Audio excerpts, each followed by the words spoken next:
Okay, we are here on February 25th, and I am so excited about this project, Charlene. I know you and I have worked very closely from the beginning, and I know all of your efforts that have put forth, and we welcome everyone to observe, and we are so excited that she's going to be presenting this project to so many people that care, love, and are stakeholders in this information. Charlene's project is the Enneagram Prison Project, Program Evaluation Surveys, a Quality Improvement Project. Charlene, please take it away. Thank you for the introduction and for supporting me during all of this, and also to everyone for joining. She already gave the introduction, so I'm just going to move into a quick breathing exercise. We have a lot to cover in a short amount of time, so we're just going to quickly ground ourselves as they do in the EPP courses.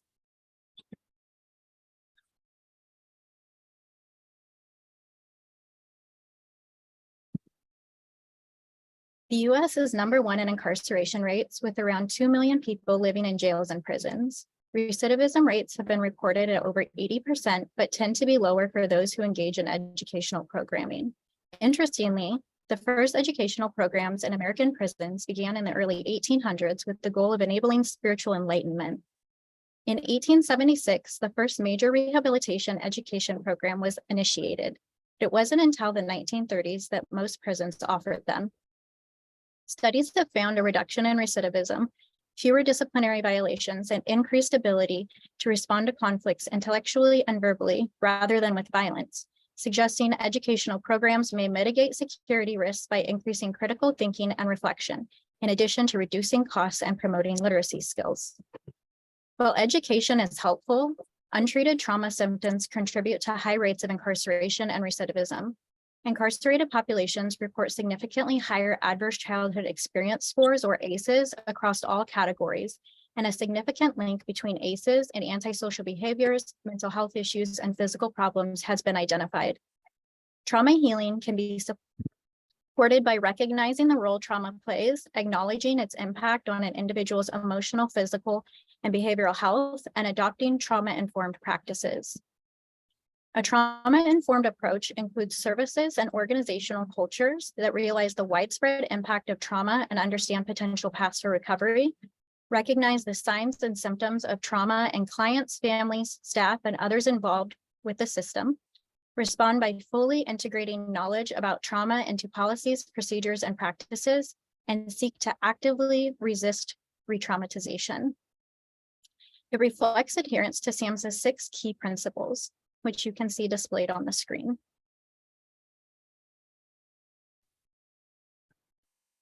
Understanding the complexity of trauma, as well as the importance of trauma-informed care and education to foster human potential and reduce recidivism, Susan Alesic founded the 501c3 nonprofit Enneagram Prison Project, otherwise known as EPP, in 2012.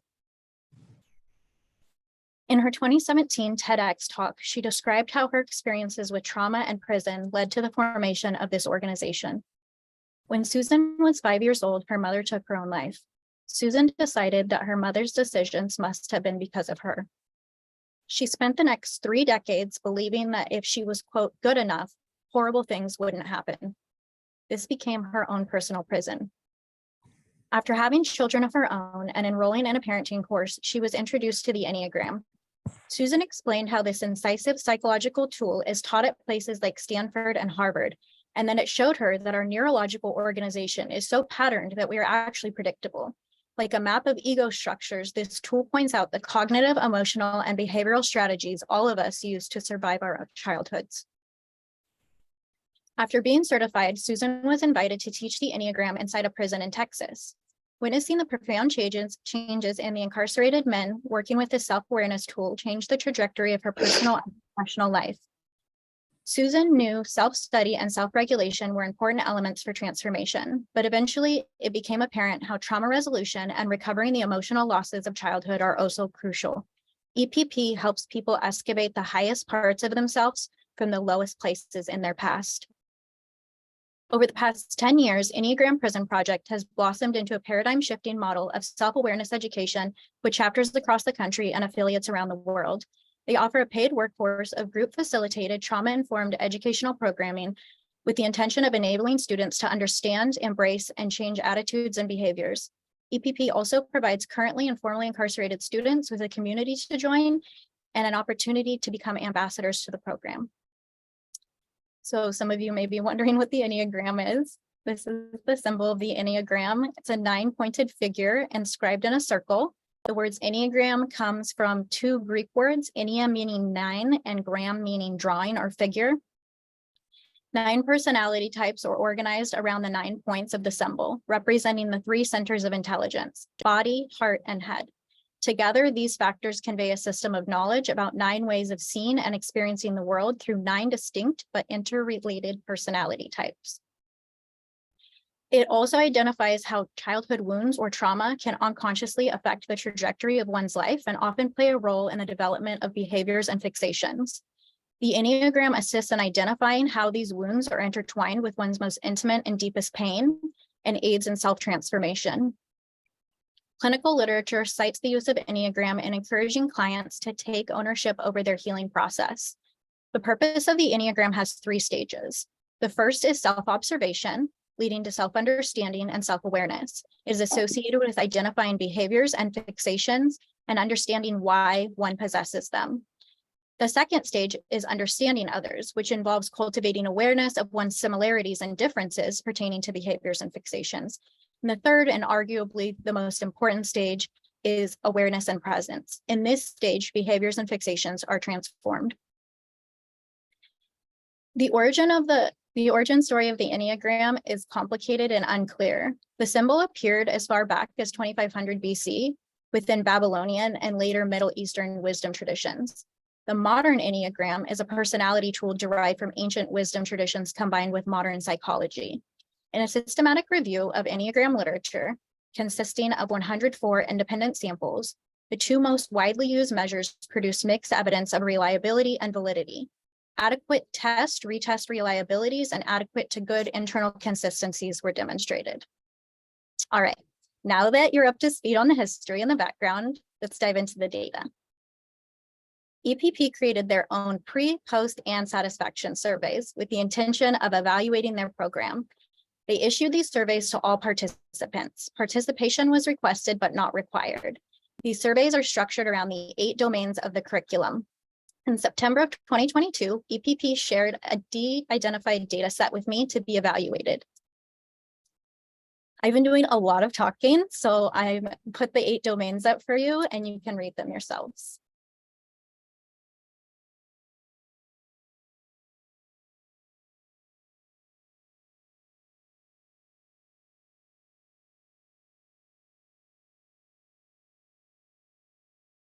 We're going to revisit them later, so don't worry. From July 2020 to May 2022, 252 pre-surveys and 120 post-surveys were collected. 102 of them were eligible for analysis. Because the forms only asked if this was the participant's first time taking the course, pre-surveys for the people who took the course more than once only documented the starting point of this specific round of the course, not their initial starting point prior to exposure to the program in general. Satisfaction surveys and adverse childhood experience, or ACE surveys, were also provided to all participants. However, neither of those were analyzed in this evaluation. The aims of my analysis were to calculate and report the pre to post percentage change of program surveys, overall and by domain, for the total sample, those who only participated in the program once, and those who have participated in the program more than once, and determine if the changes are significant and effect sizes are meaningful. For the sake of time, I will not be displaying the full results of the breakdowns between those who took the course once versus more than once, but I will touch on them.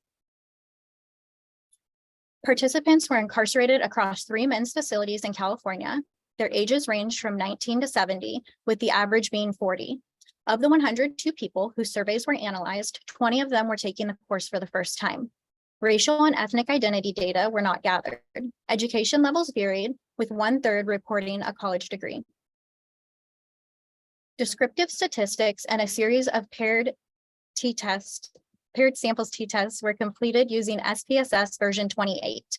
Considering no control group was utilized, effect sizes for Cohen's D based on differences with a correction proposed by Hedges G for small sample size was also calculated to determine if outcomes were meaningful. Meaningfulness of effect sizes were determined using scales from Cohen and Sawalowski. So you can see the scale down there and it might not make any sense to you. So I included a little quote. According to Cohen, a medium effect of 0.5 is visible to the naked eye of a careful observer. A small effect of 0.2 is noticeably smaller than medium, but it is not so small as to be trivial. A large effect of 0.8 is the same distance above the medium as it is below it. All right, now for the best part. I'm bringing this back up briefly since we're going to be going over these. So self-awareness, tolerance, allowance of thoughts, feelings, and physical sensations, self-regulation, self-compassion, appreciation of others, behavior towards others, support, and self-care. Those are the 8 domains. The overall percentage change was 5.9, with the largest being associated with self-regulation and the smallest with support. For those who only took the course once, the percentage change was 0.85. And for those who took it more than once, the percentage change was 7.1. The overall p-value was less than 0.001, which is considered highly significant or robust. When breaking it down by domain, domains 1 through 6 were highly significant and 7 and 8 were significant. The p-value of those who took the course once was 0.598, which is not significant. The p-value for those who took the course more than once was highly significant at less than 0.001. In terms of effect size, overall, it was 0.661. So if you remember from a few slides back, this would be classified as the medium difference. For those who only took the course once, the effect size was 0.121 or very small. And for those who took the course more than once, the effect size was 0.781, which is medium but nearly large.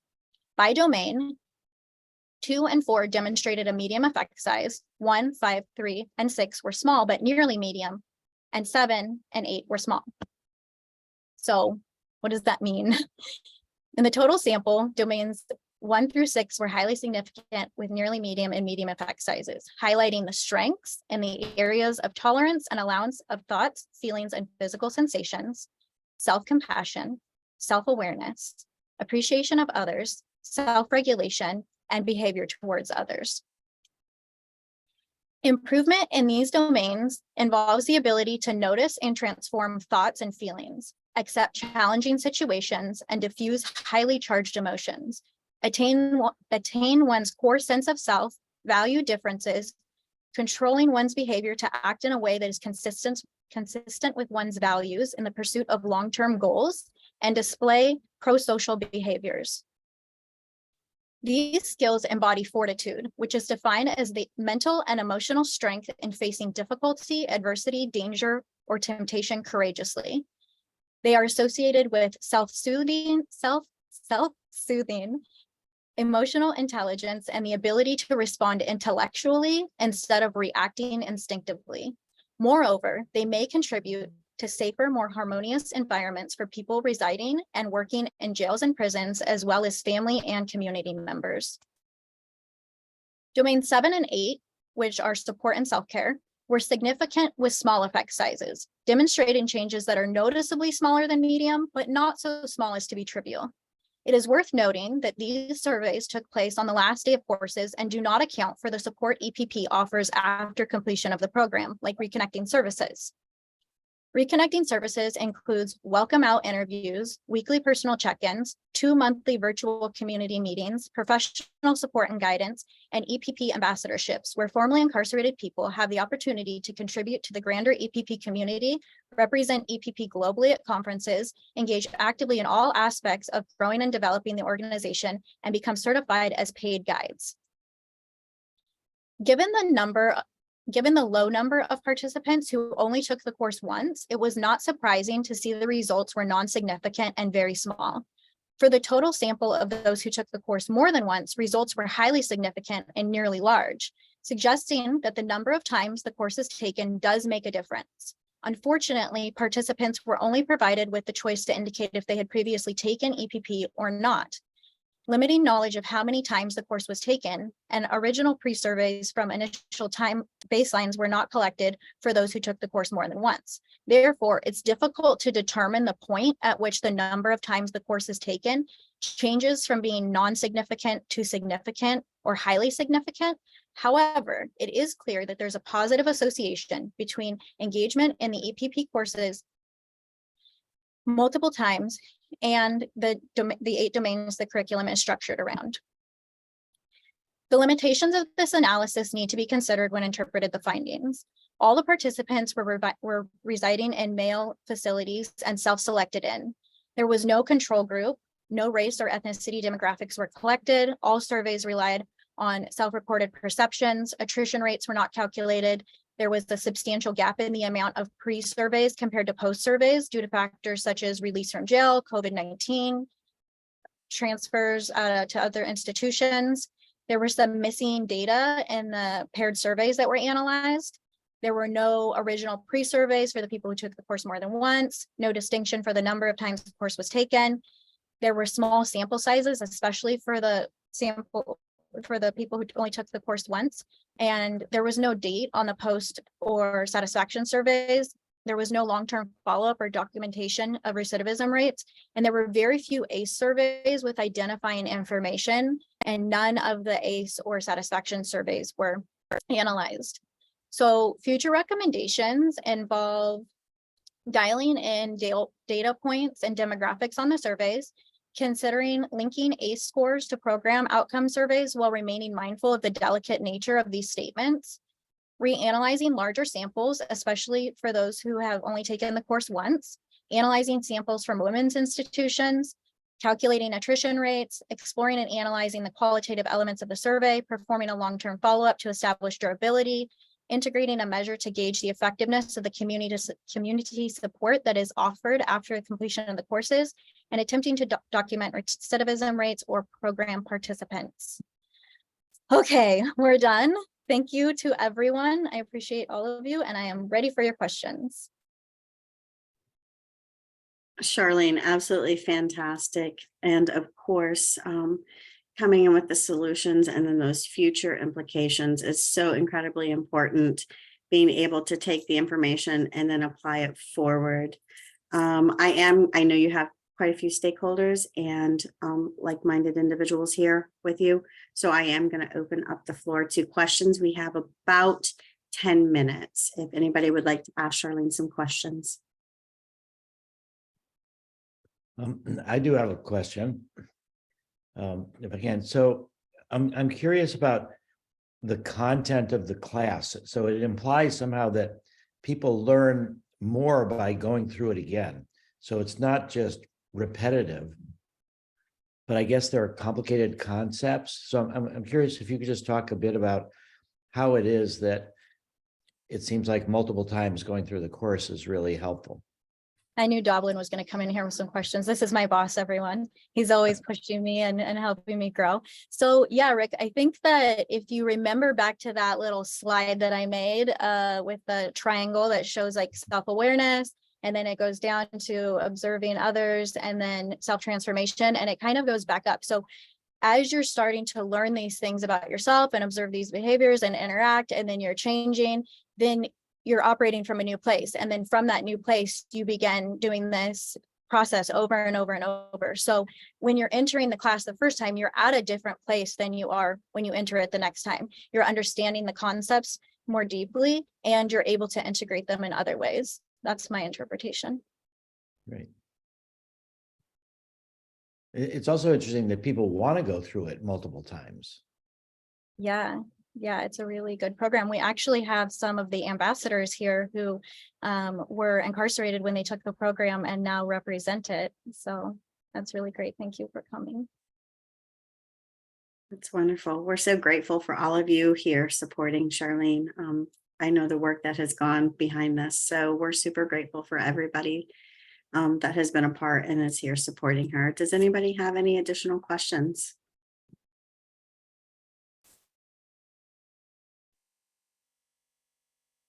Yes, please, Martin, go ahead. Hi, Charlene, great job. I want to say what got you involved? Like, what made you curious about the program? Yeah, so actually, funny, Camilla messaged my boss, Rick, and she knew him from the drug policy realm.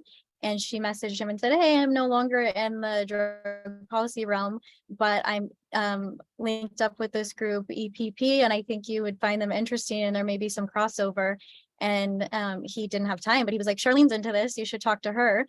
And so I connected with her, and it was right before the online offering. So for those who don't know, these were strictly offered in jails and prisons up until COVID. And then when COVID occurred, they weren't able to offer their services there. And so they turned them outward facing because the Enneagram's for everyone and everyone can benefit from it.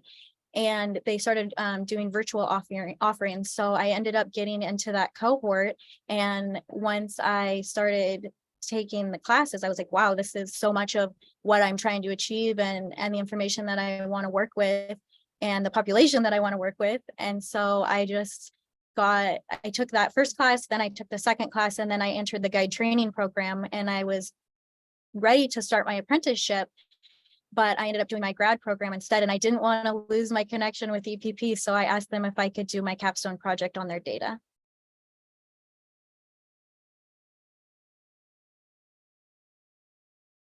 Truly wonderful, Charlene.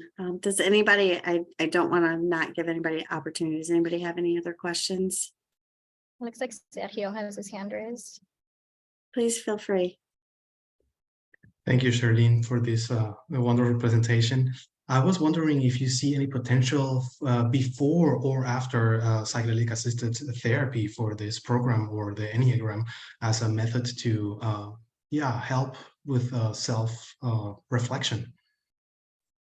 Yeah, so I think, in my mind, my little personal goal that I've had is to try to create a trauma healing program for those affected by the carceral system, not just being people who have been in or are, currently or formerly incarcerated, but also victims of crimes, family members, people who work within the institutions or bring people into those institutions. And I think that the Enneagram definitely has a role, as has been demonstrated. I don't know if it would be in conjunction with MDMA-assisted therapy, hypothetically, but or psychedelic-assisted therapy. I know Sergio lives in Germany, and he does studying of other psychedelics. At MAPS, we just study MDMA. But I do think that there's definitely potential. And regardless of if they were used in conjunction or not, they both have a place. In our studies, 12% were non-responders. And so having lots of options for people to engage with trauma-informed practices and ways to heal trauma, I think is super important. Thank you very much. Thank you. And thank you for attending all the way from Germany. I actually have my adopted son here. He's visiting from Germany right now. So welcome. We appreciate you all. Okay, Charlene, I think that is most of our time here. We are super grateful for you. You did such a fantastic job. So virtual hug for sure. And then of course, if you have any follow-up support or questions that you need answered, please feel free to reach out. Happy to respond. Oh, we do have one more. It looks like one more.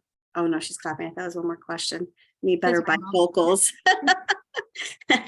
All right. Thank you guys. Thank you everyone for attending. Awesome. Thank you.